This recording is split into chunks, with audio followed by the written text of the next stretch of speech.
দাফন করা হলো, কাফন পরিয়ে তাকে দাফন করানো হলো। ধীরে ধীরে সব মানুষ তার কবর থেকে চলে যাচ্ছে।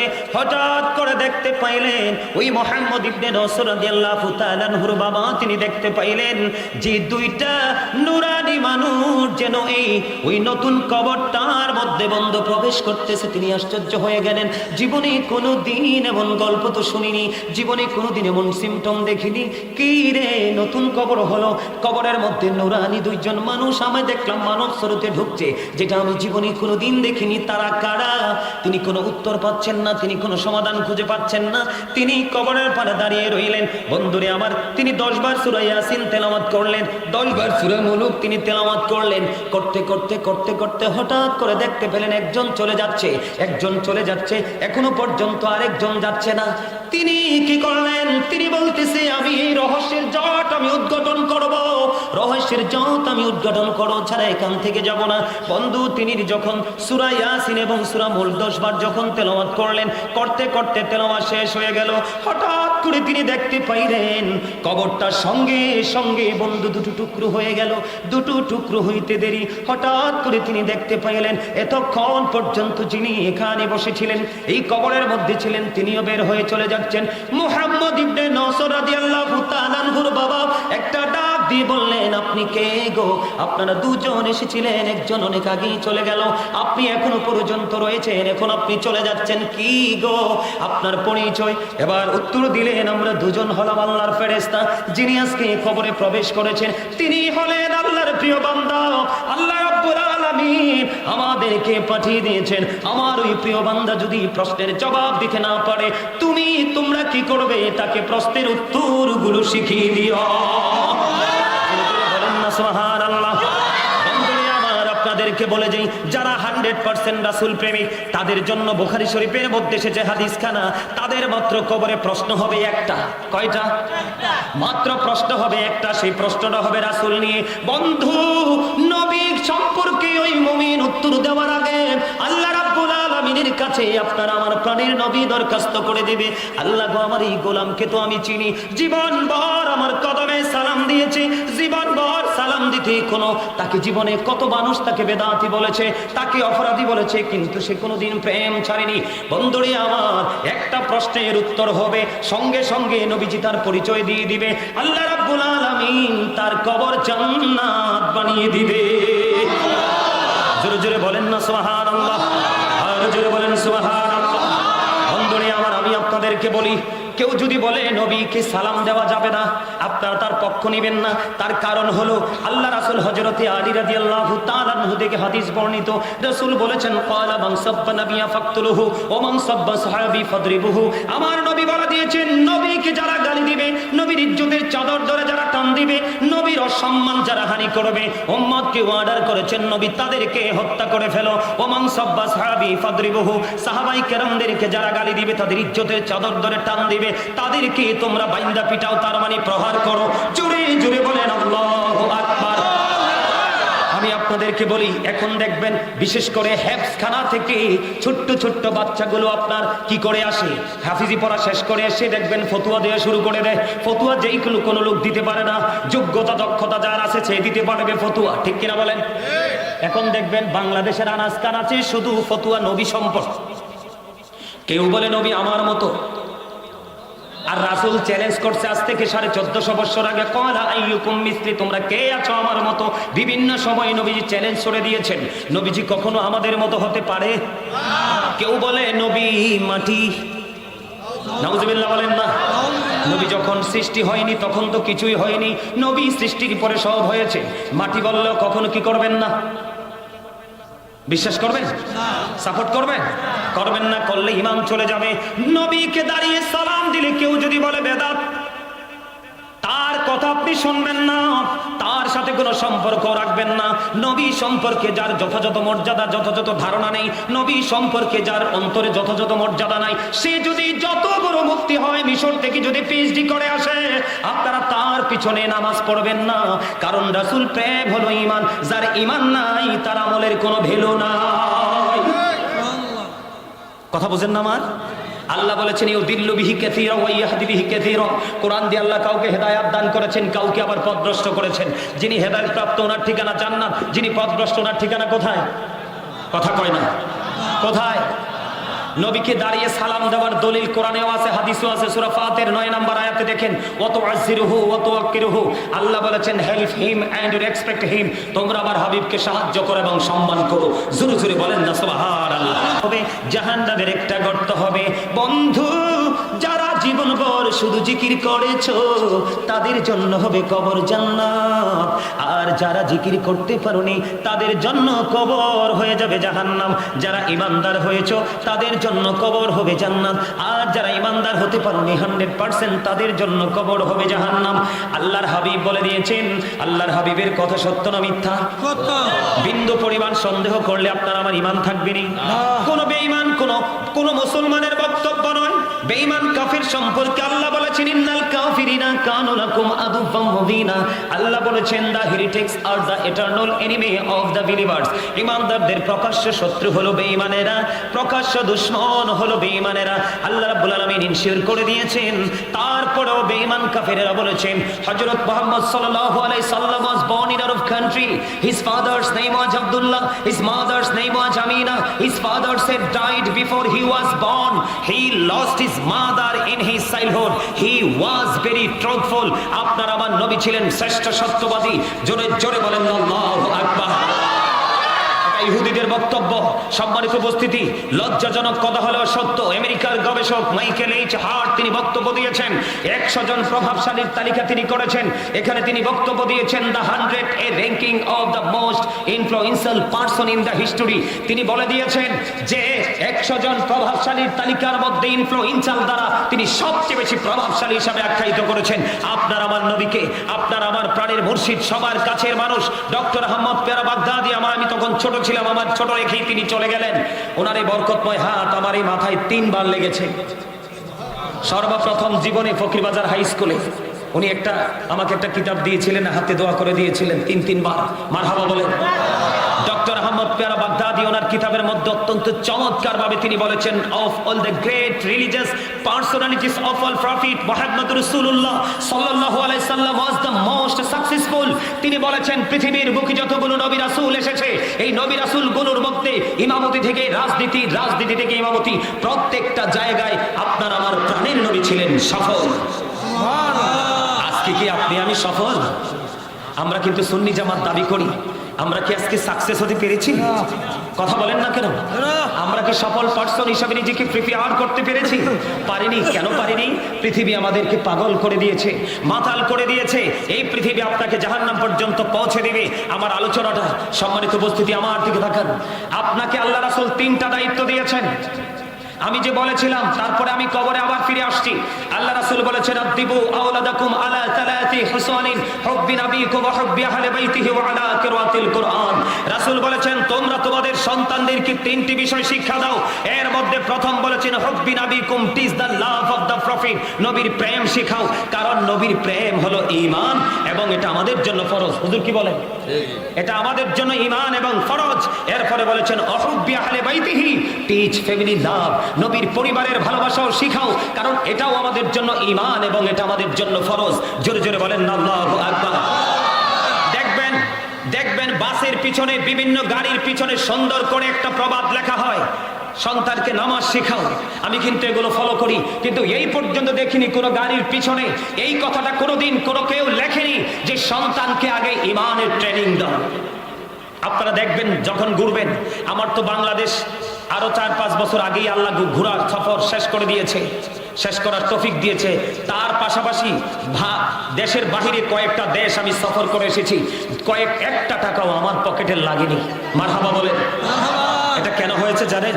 প্রথমত আল্লাহর রহমত, মদিনাওয়ালার নেগাই করম, আর বিশেষ করে আমার এই গ্রামের অসংখ্য মা বোনদের দোয়া, ভাই বাবাদের দোয়ায় আমার প্রত্যাশা আমি আরো অনেক দূরে এগিয়ে যাব আপনাদের দোয়ায়, বরকতে। আপনারা কি চান না অনেক দূরে এগিয়ে যাই? সবাই চান? মারহাবা বলেন, আরো জোরে বলেন। সম্মানিত উপস্থিতি,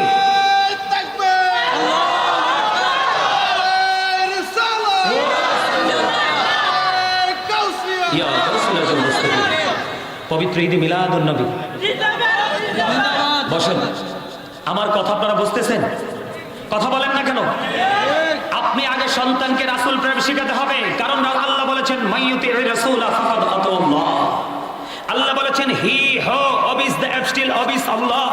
যেই ব্যক্তি রাসূলের নির্দেশ মানলো সে যেন আল্লাহর নির্দেশ মানলো। রাসূলকে মানলেই আল্লাহ মানা হয়ে যায়। ইহুদি খ্রিস্টানদের একটা ধর্মগ্রন্থ আছে, সেটার নাম হলো দ্য ওল্ড ও নিউ টেস্টামেন্ট। এই তাদেরই কিতাব দ্বারা তারা প্রমাণ করতে চেয়েছেন he that loveth not knoweth not God for God is love. তারা বলেছেন যেজন প্রেম করে না সেজন আল্লাহকে জানে না, ফর গড ইজ লাভ, আল্লাহই প্রেম। কিন্তু নো, আল্লাহ রাব্বুল আলামিন বলেছেন নো, সে বলুন ইফ ইউ ডু লাভ আল্লাহ, যদি তোমরা আল্লাহকে ভালোবেসে থাকো, ফলো মি মুহাম্মদ সাল্লাল্লাহু আলাইহি সাল্লাম, মুহাম্মদ সাল্লাল্লাহু আলাইহি সাল্লামের অনুগত হয়ে যাও, আল্লাহ উইল লাভ ইউ, আল্লাহ তোমাদেরকে ভালোবাসবে, এন্ড ফরগিভ ইউর সিনস, আল্লাহ তোমাদের জীবনের গুনাহগুলি ক্ষমা করে দিবে। জোরে জোরে কর না আল্লাহু আকবার। বলে হুজুর আল্লাহ কি ইংলিশে বলেছেন? না, আল্লাহ ইংলিশে বলেনি, ইংলিশ কবিরা তাদের ভাষায় তারা রচনা করেছেন, ট্রান্সলেট করেছেন। আল্লাহ বলেছেন কুল ইন কুনতুম তুহিব্বুনাল্লাহ ফাত্তাবিউনি ইউহিব্বুকুমুল্লাহু ওয়া ইয়াগফির লাকুম যুনুবাকুম আল্লাহু গফুরুর রহিম। জোরে জোরে কর আল্লাহু আকবার। আর জোরে বলেন আল্লাহু আকবার। আমি আপনাদেরকে বলতে চাই, আপনারা আমার কাছের মানুষ, এত কাছের মানুষ যেটা কখনোই আপনাদেরকে চাইলেও দূরে ঠেলে দেওয়া যাবে না, এবং আপনারাও চাইলে আমাকে দূরে ঠেলে দিতে পারবেন না। পারা যায়? কখনো সম্ভব? এটা আমি আমার ব্যক্তিগত মত ব্যক্ত করছি না, কোরআন হাদিসের দৃষ্টিভঙ্গি থেকে বলছি। সম্মানিত উপস্থিতি, আমি আজকে কবর নিয়ে আলোচনা করতে চাই, এর জন্য বিভিন্ন প্রাসঙ্গিক আলোচনা আমি আপনাদেরকে করেছি। এই কারণে করেছি কারণ কবরে যে রাসূল বলেছেন দুটো রূপে রূপান্তরিত হবে। কয়টা? দুটো। এর মধ্যে ঈমানদার এবং মুনাফিক। ইমানদার যখন কবরে যাবে, রাসূল সম্পর্কে প্রশ্ন করা হবে, ইমানদার সঙ্গে সঙ্গে উত্তর দিয়ে দিবে আমি সারা জীবন সাক্ষী দিয়েছি। এই এই এই হ্যাঁ, এত কথা বলে কেন? কি সমস্যা কি? এখানে কোরআন এবং হাদিসের কথা হচ্ছে। আমাকে ভালো না লাগলে I say go to your seat, stop your mouth everybody. জবানকে বন্ধ রাখতে হবে, কারণ এখানে কোরআন হাদিস আমাকে ব্যক্তিগতভাবে ভালো নাই লাগতে পারে, তোমার কাছে এটা নাথিং মনে হতে পারে, এটাই স্বাভাবিক, এটা তোমার ব্যক্তিগত চিন্তা। কিন্তু আলোচনা হচ্ছে কোরআন এবং হাদিসের। আমি আলোচনা করব আর তুমি কথা বলবে, এটা বেয়াদবি। এটা কি বেয়াদবি? সবার কাছে কি সবাইকে ভালো লাগে? কোশ্চেন কালেও না। মায়ের যে 5টা সন্তান, 4টা সন্তান, 3টা সন্তান, এখানে একজন বাবা আছে, এখানে একজন বাবা আছে, এখানে একজন বাবা আছে, ওনাদেরকে জিজ্ঞেস করবেন, অথবা আপনারাও বাবা আছেন, আপনাদের সব সন্তানকে একরকম মায়া লাগে? বুঝে নিতে হবে। এখানে কথা বলা যাবে না, এটা ব্যক্তিগত কথা বলার জায়গা না। আপনারা আজকে আমাকে টিচার মনে করতে হবে। আপনারা এখানে দাড়ি পাকা বাবার বয়সী, আমার এখানে বাবার বয়সী, চাচার বয়সী সবাই, কিন্তু আমার কাছে আপনারা আজকে স্টুডেন্ট, আপনারা সবাই আমার ছাত্র। যদি আপনি মনে করেন আমি ছাত্র আজকেরই, হুজুর এটা কি একটা ক্লাস না? এটা ক্লাস, এটা প্রফেশনাল, একটা টিচিং প্রফেশন। আপনারা কি শিক্ষা নিচ্ছেন না? শিক্ষার জন্য আসছেন না? গুনাহ মাফের জন্য আসছেন না? তো অবশ্যই আপনাদেরকে ভদ্রতার সাথে বসতে হবে, নমনীয়তার সাথে বসতে হবে, আদবের সাথে বসতে হবে। ঠিক আছে? সম্মানিত উপস্থিতি, আমার দিকে তাকান, সবাই একেবারে অল্প। কবরে যখন যাবে, ইমানদার প্রশ্ন করবে, আরে আমার তো প্রাণের নবী, সারা জীবন সাক্ষী দিয়ে এসেছি আমার নবী সরকারে মদিনা, আল্লাহর প্রিয় বান্দা এবং রাসূল। নবী সম্পর্কে তিনি একদম স্ট্রেট ফরওয়ার্ড ভাবে তিনি উত্তরটা দিয়ে দিবেন। সঙ্গে সঙ্গে গায়েব থেকে আওয়াজ আসবে, আওয়াজ আসতে দেরি আপনি আমি দেখি উপর দিয়ে 3.5 হাত মাটির গড়। হাদিস শরীফের মধ্যে এসেছে কবরটা দৈর্ঘ্য এবং প্রস্থে 70 গুণ চওড়া হয়ে যাবে। জোরে জোরে বলেন না সুবহানাল্লাহ। বন্ধুরে আমার ভাই, আমার বাবারা, আমার মা বোনদেরকে ডেকে ডেকে বলবো, হৃদয় জানালা খুলে সবাই শোনো। ও বন্ধু, হৃদয় খুলে শোনো, ইমানের প্রথম স্টেপ হলো তোমার কবরে যাওয়ার সঙ্গে সঙ্গে যখন তুমি উত্তর দিয়ে দিবে, নবীকে চিনতে পারবে, গায়েব থেকে আওয়াজ আসবে, কবরটা দৈর্ঘ্যে প্রস্থে 70 গুণ চওড়া হয়ে যাবে, নূরের আলোয় নূরকিত হয়ে যাবে, জান্নাতের গালিচা বিছিয়ে দেওয়া হবে, ফেরেশতারা তার আপ্যায়ন করার জন্য অর্ডার আসবে। তখন ওই মুমিন ব্যক্তি ডেকে ডেকে বলবে, মুমিন ব্যক্তি ডেকে ডেকে বলবে, আমার আপন স্বজন কান্না করতেছে, আমাকে একটু আবার ফিরে যেতে দাও না। ফেরেশতা ফেরেশতারা সঙ্গে সঙ্গে বলবে না না আর তো ফিরে যেতে পারবা না, তুমি আর ফিরে যেতে পারবা না। হাদিস শরীফটা আমি একাধিকবার বন্দে নজর দিয়েছি, হৃদয় ছুঁয়ে গেছে রে। এমন মুমিন হয়ে যদি কবর পর্যন্ত যেতে পারতাম, এমন প্রিয় হয়ে যদি কবর পর্যন্ত যেতে পারতাম, তাহলে হতো জীবনটা ধন্য। বন্ধুরি আমার, সঙ্গে সঙ্গে বলবে ফেরেশতারা না না আর যেতে পারবা না, তুমি নতুন বরের মতো নতুন দুলার মতো তুমি ঘুমিয়ে যাও, যতক্ষণ না পর্যন্ত তোমার প্রিয়জন তোমাকে না ডাকবে। জোরে বলেন না সুবহানাল্লাহ। আরেকটা মজার হাদিস আমি আপনাদেরকে শোনাই। মুমিন যারা কবরে আমরা যাব, ও বন্ধু বাড়ি আমরা সবাই সাজাই, কিন্তু আপন প্রিয় জায়গা সাজানোর চিন্তা আমাদের নেই। আমি আপনাদেরকে বলবো, মুহাম্মদ ইবনে নসর রাদিয়াল্লাহু তাআলা আনহুর বাবা, ওনার একটা প্রিয় কাজ ছিল, সবচেয়ে বেশি প্রিয় ছিল, মানুষ যখন মারা যায় তো তিনি জানাজায় অংশগ্রহণ করতে পারলে তিনি অনেক বেশি খুশি হতেন। তিনি ধারাবাহিকভাবে মানুষ মরলেই তিনি জানাজায় যাইতে হঠাৎ করে একদিন এক জানাজায় গেল। জানাজা যাওয়ার পরে রীতিমতো অন্যান্য জানাজার দিনের মতো তাকে দাফন করা হলো, কাফন পরিয়ে তাকে দাফন করানো হলো। ধীরে ধীরে সব মানুষ তার কবর থেকে চলে যাচ্ছে। হঠাৎ করে দেখতে পাইলেন ওই মুহাম্মদ ইবনে নসর রাদিয়াল্লাহু তাআলা আনহুর বাবা, তিনি দেখতে পাইলেন যে দুইটা নুরানি মানুষ যেন ওই নতুন কবরটার মধ্যে বন্ধ প্রবেশ করতেছে। তিনি আশ্চর্য হয়ে গেলেন, জীবনে কোনো দিন এমন গল্প তো শুনিনি, জীবনে কোনোদিন এমন সিমটম দেখিনি। কি রে, নতুন কবর হলো, কবরের মধ্যে নুরানি দুইজন মানুষ আমি দেখলাম মানব স্রোতে ঢুকছে, যেটা আমি জীবনে কোনোদিন দেখিনি। তারা কারা? তিনি কোনো উত্তর পাচ্ছেন না, তিনি কোনো সমাধান খুঁজে পাচ্ছেন না। তিনি কবরের পাড়ে দাঁড়িয়ে রইলেন। বন্ধুরে আমার, তিনি 10 বার সূরা ইয়াসিন তেলাওয়াত করলেন, 10 বার সূরা মুলুক তিনি তেলাওয়াত করলেন। করতে হঠাৎ করে দেখতে পেলেন একজন চলে যাচ্ছে, এখনো পর্যন্ত আরেকজন যাচ্ছে না। তিনি কি করলেন? তিনি বলতেছে, আমি এই রহস্যের জট আমি উদ্ঘাটন করব, ছাড়া এখান থেকে যাব না। বন্ধু, তিনি যখন সূরা ইয়াসিন এবং সূরা মুলক 10 বার যখন তেলাওয়াত করলেন, করতে তেলাওয়াত শেষ হয়ে গেল। হঠাৎ করে তিনি দেখতে পাইলেন কবরটা সঙ্গে সঙ্গে বন্ধু দুটো টুকরো হয়ে গেল। দুটো টুকরো হইতে দেরি, হঠাৎ করে তিনি দেখতে পাইলেন এতক্ষণ পর্যন্ত যিনি এখানে বসেছিলেন, এই কবরের মধ্যে ছিলেন, তিনিও বের হয়ে চলে যাচ্ছেন। মুহাম্মদ ইবনে নসর রাদিয়াল্লাহু তাআলা আনহুর বাবা একটা ডাক দিয়ে বললেন, আপনি কে গো? আপনারা দুজন এসেছিলেন, একজন অনেক আগেই চলে গেল, আপনি এখনো পর্যন্ত রয়েছেন, এখন আপনি চলে যাচ্ছেন, কি গো আপনার পরিচয়? এবার উত্তর দিলেন, আমরা দুজন হলাম আল্লাহর ফেরেশতা, যিনি আজকে কবরে প্রবেশ করেছেন তিনি হলেন আল্লাহর প্রিয় বান্দা। আল্লাহ রাব্বুল আলামিন আমাদেরকে পাঠিয়ে দিয়েছেন। আমার ওই প্রিয় বান্দা যদি প্রশ্নের জবাব দিতে না পারে, তোমরা কি করবে? তাকে প্রশ্নের উত্তরগুলো শিখিয়ে দিও। বলেন না সুবহানাল্লাহ। বন্ধুরা আমার, আপনাদেরকে বলে যাই, যারা 100% রাসূল প্রেমিক তাদের জন্য বুখারী শরীফের মধ্যে এসেছে হাদিসখানা, তাদের মাত্র কবরে প্রশ্ন হবে একটা। কয়টা? মাত্র প্রশ্ন হবে একটা। সেই প্রশ্নটা হবে রাসূল নিয়ে। বন্ধু, নবী সম্পর্কে ওই মুমিন উত্তর দেওয়ার আগে আল্লাহ রাব্বুল আলামিনের কাছে আপনার আমার প্রাণের নবী দরখাস্ত করে দিবে, আল্লাহ গো, আমার এই গোলামকে তো আমি চিনি, জীবনভর আমার কদমে সালাম দিয়েছে, জীবনভর সালাম দিতে তাকে জীবনে কত মানুষ তাকে বেদাতি বলেছে, তাকে অপরাধী বলেছে, কিন্তু সে কোনোদিন প্রেম ছাড়েনি। বন্ধুরে আমার, একটা প্রশ্নের উত্তর হবে, সঙ্গে সঙ্গে নবীজি তার পরিচয় দিয়ে দিবে। আল্লাহ রাব্বুল আলামিন তার কবর জান্নাত বানিয়ে দিবে। জোরে জোরে বলেন না সুবহানাল্লাহ, আর জোরে বলেন সুবহানাল্লাহ। বন্ধুরে আমার, আমি আপনাদেরকে বলি, কেউ যদি বলে নবীকে সালাম দেওয়া যাবে না, আপনারা তার পক্ষ নেবেন না। তার কারণ হলো আল্লাহ রাসূল হযরতে আলী রাদিয়াল্লাহু তাআলা আনহু থেকে হাদিস বর্ণিত, রাসূল বলেছেন, ক্বালা মান সাব্বা নাবিয়া ফাকতুলুহু ওয়া মান সাব্বা সাহাবী ফাদরিবুহু। আমার নবী বলে দিয়েছেন, নবীকে যারা গালি দিবে, নবীর ইজ্জতের চাদর ধরে যারা টান দিবে, নবীর অসম্মান যারা হানি করবে, উম্মতকে অর্ডার করেছেন নবী তাদেরকে হত্যা করে ফেলো। ওয়া মান সাব্বা সাহাবী ফাদরিবুহু। সাহাবাই কেরামদেরকে যারা গালি দিবে, তাদের ইজ্জতের চাদর ধরে টান দিবে, তাদেরকে তোমরা বাইন্দা পিটাও, তার মানে প্রহার করো। জোরে জোরে বলেন আল্লাহু আকবার। আমি আপনাদেরকে বলি, এখন দেখবেন বিশেষ করে হেফজখানা থেকে ছোট্ট ছোট্ট বাচ্চাগুলো আপনার কি করে আসে, হাফিজি পড়া শেষ করে এসে দেখবেন ফতুয়া দেওয়া শুরু করে দেয়। ফতুয়া যেই কোনো লোক দিতে পারে না, যোগ্যতা দক্ষতা যার আছে সে দিতে পারবে ফতুয়া, ঠিক কিনা বলেন? এখন দেখবেন বাংলাদেশের আনাজ কানাচে শুধু ফতুয়া নবী সম্পর্ক। কেউ বলে নবী আমার মতো, আর রাসূল চ্যালেঞ্জ করছে আজ থেকে 1450 বছর আগে, ক্বালা আইয়ুকুম মিসলি, তোমরা কে আছো আমার মতো। বিভিন্ন সময় নবীজি চ্যালেঞ্জ করে দিয়েছেন। নবীজি কখনো আমাদের মতো হতে পারে? কেউ বলে নবী মাটি, নাউজুবিল্লাহ বলেন না। নবী যখন সৃষ্টি হয়নি তখন তো কিছুই হয়নি, নবী সৃষ্টির পরে সব হয়েছে। মাটি বললেও কখনো কি করবেন না? বিশ্বাস করবেন? সাপোর্ট করবেন? করবেন না, করলে ইমান চলে যাবে।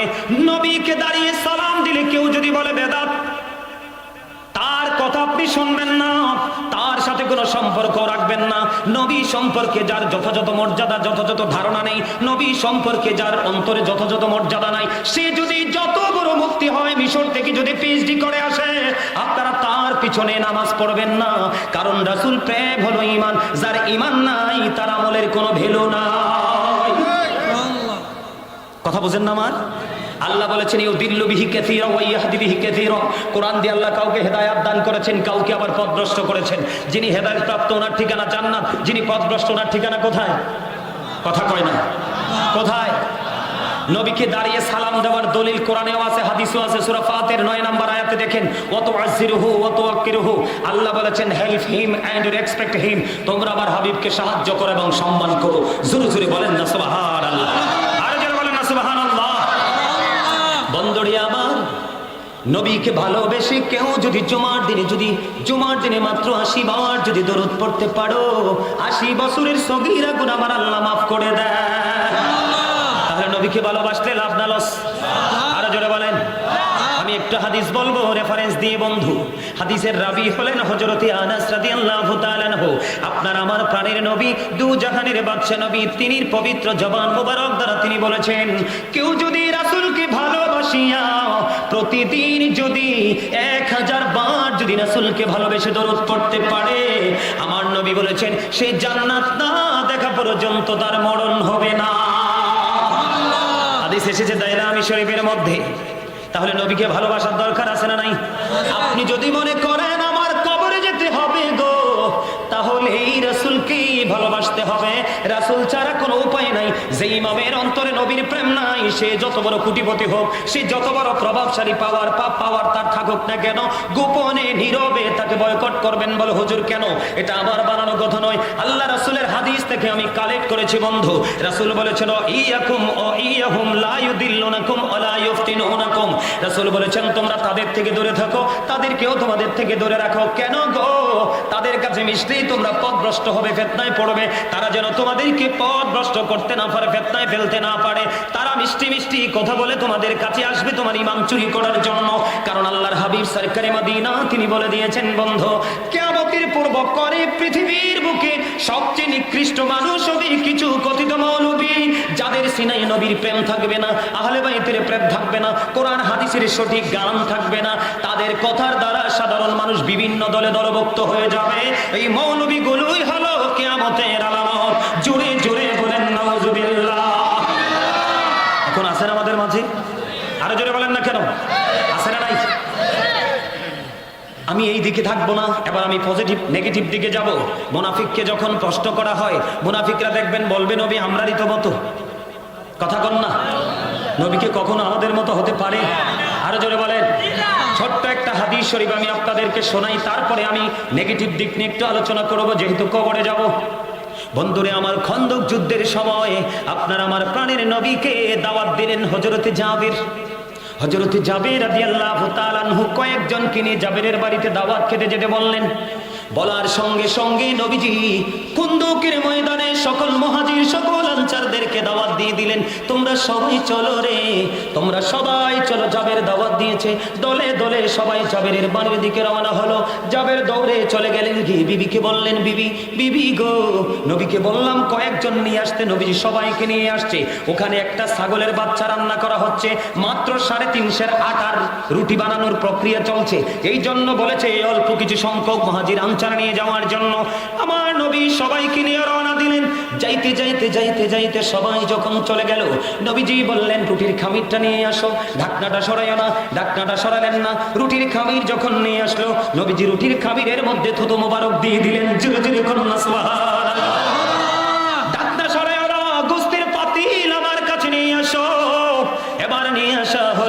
নবীজি ওই গোস্তের পাতিলের মধ্যে বন্ধু থুতু মোবারক নিক্ষেপ করে দিলেন।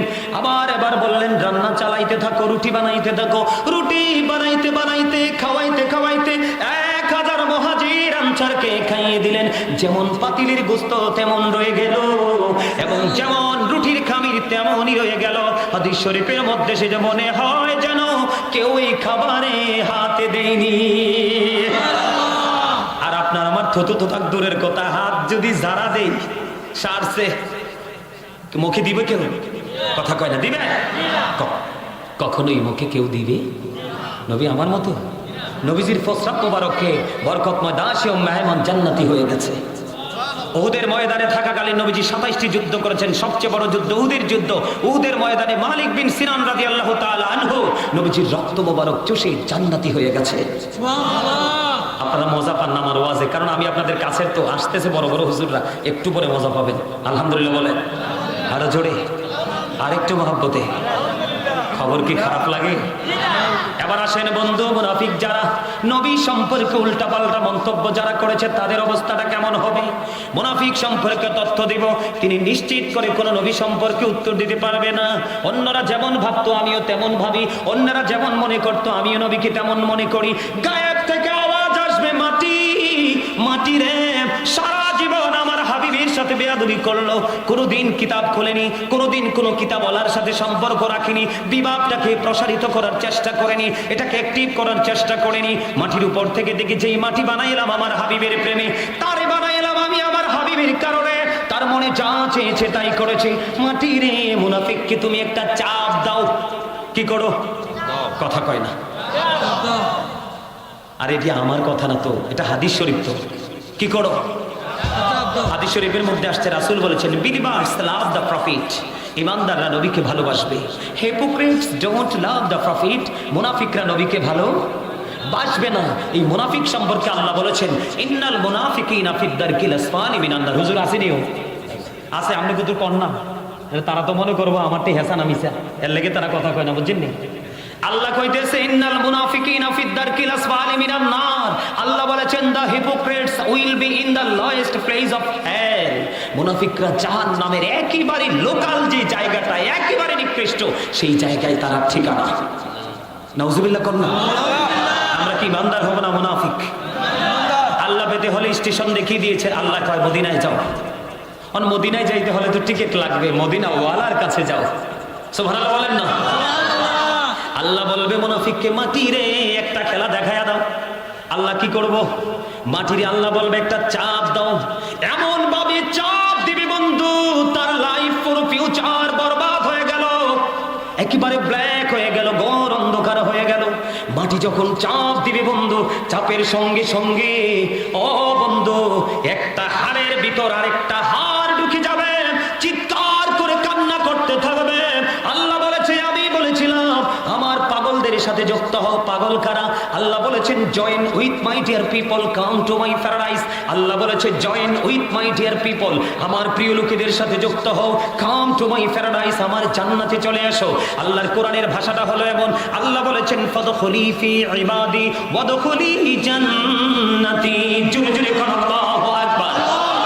এই জন্য আপনাদেরকে বলে দেই বন্ধু, বড় দাড়ি দেখলে, বড় পাগড়ি দেখলে পাগল হবেন না। তার সিনায় নবীর প্রেম আছে কিনা, সে একুরেট কিনা। ও বন্ধু এইরকম আলেম দেখে তার পিছনে নামাজ পড়বেন, তার সাথে প্রেমের ডুরি লাগাবেন। আল্লাহ বলেছেন তার সাথে যুক্ত হও। ওয়াদখুলি জান্নাতি, আমার জান্নাতে চলে আসো। আল্লাহ রাব্বুল আলামিন বলবে চাপ দাও। চাপ দিতে দেরি, মাটি এমন ভাবে চাপ দিবে বন্ধু, একটা হাড়ের ভিতর আরেকটা হাড় ঢুকে যাবে, চিৎকার করবে, হাহাকার শুরু করবে, কোনো উপায় খুঁজে পাবে না। আল্লাহ আগে জানিয়ে দিয়েছেন লা ইয়ামুতু, people will not die that day, সেদিন মানুষের মরার সুযোগ নাই। আল্লাহ বলেছেন ফিহা ওয়ালা ইয়াহইয়া, people will not be able to live that day, সেদিন মানুষের বাঁচার সুযোগ নাই। আল্লাহ বলেছেন ওমা হুম আনহা বিগাইবিন, people will not be able to escape that day, সেদিন মানুষ সেখান থেকে অদৃশ্য হওয়ার কোনো সুযোগ নাই। বাঁচতেও পারবেন না, মরতেও পারবেন না,